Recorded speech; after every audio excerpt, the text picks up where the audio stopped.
Hi, I'm here with Millie, and we're going to talk about relationships and what the research is currently telling us about relationships and why relationships are so important.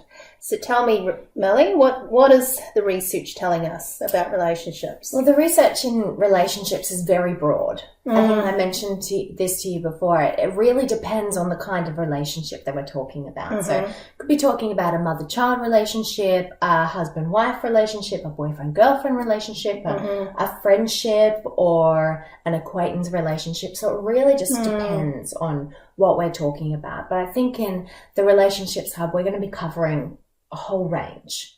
So we're just going to start with the basics. Why are relationships important? What's the research say about that? The research says relationships are imperative for our lives, for the lives of everyone else around us. We are social beings, and we have always been social beings. So we desire to be with one another.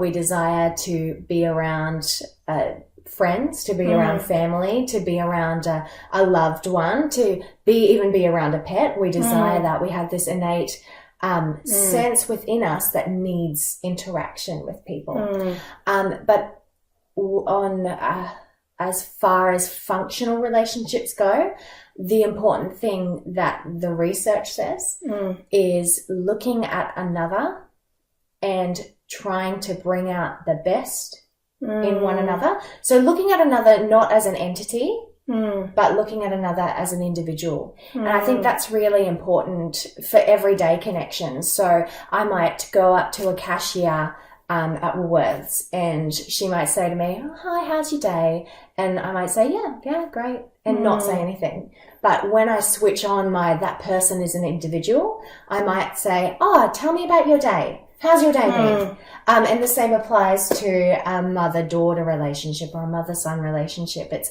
being able to recognize that individual has needs, and not just putting your needs before them and what you want before them, but seeking out their needs and really laying down yourself for that period of time and seeking out their needs. And my philosophy, and it's based on a bit of research that has been done with parenting, is heart to heart. So don't be afraid in relationships to share your heart, because in sharing your heart, you open up opportunity for that person to share their heart. And it sounds very metaphorical, heart to heart, but basically it means that person, like getting to know that person and letting that person get to know you. And vulnerability is a huge part of that. And it's quite difficult for people who have had that vulnerability violated to be vulnerable again. But it's quite important for a functional, healthy relationship with an individual is the fact that you're not just ice. You're not shut off to them because they might hurt you, but you're open and you're ready to share and be shared with that person. So I think that broadly is a way to go about relationships, is letting that person see who you are and and seeking out to see someone else. But again, that's with wisdom as well. And that comes with knowledge as well. Like, you don't open up to someone who you don't know. You need to take caution and wisdom with that. But as you get to know someone, I think giving them more and taking more out of them is a good way to go.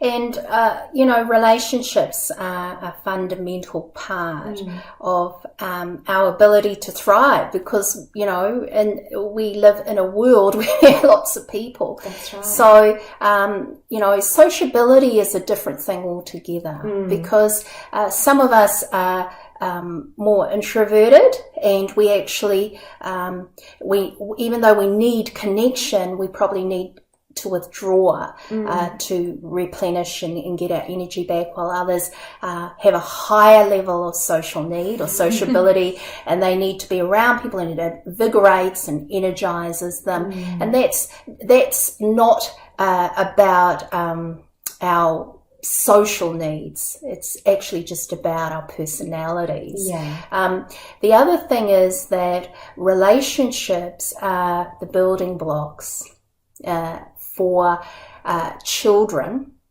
Positive, strong relationships are the building blocks for how they function in relationships in the future as adults.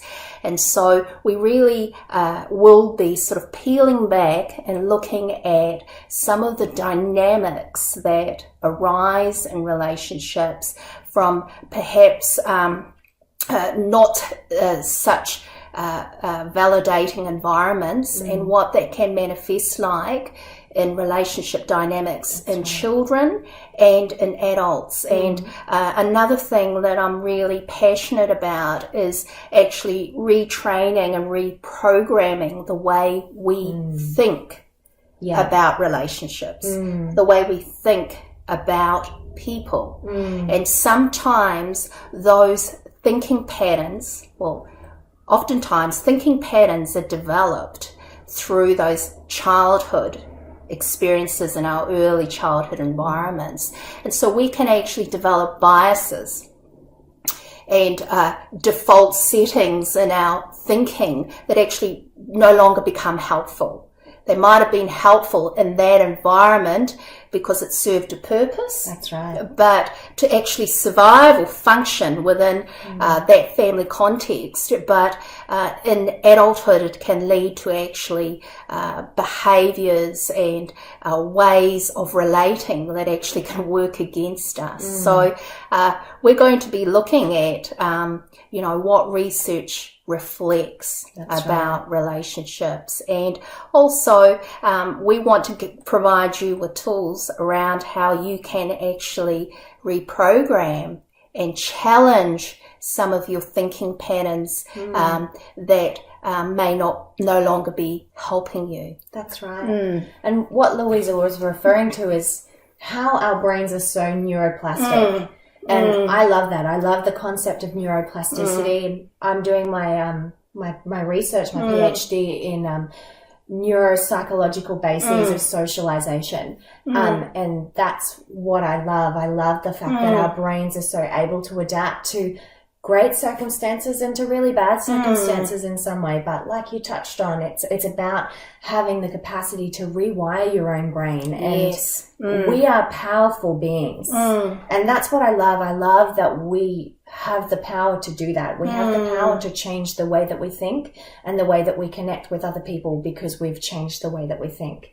And we're seeing that in research now. We're seeing that with neurotherapies and different kinds of brain training, and changing the way that you think can impact every area of your life, can encourage you to be more social, can encourage you to connect with people.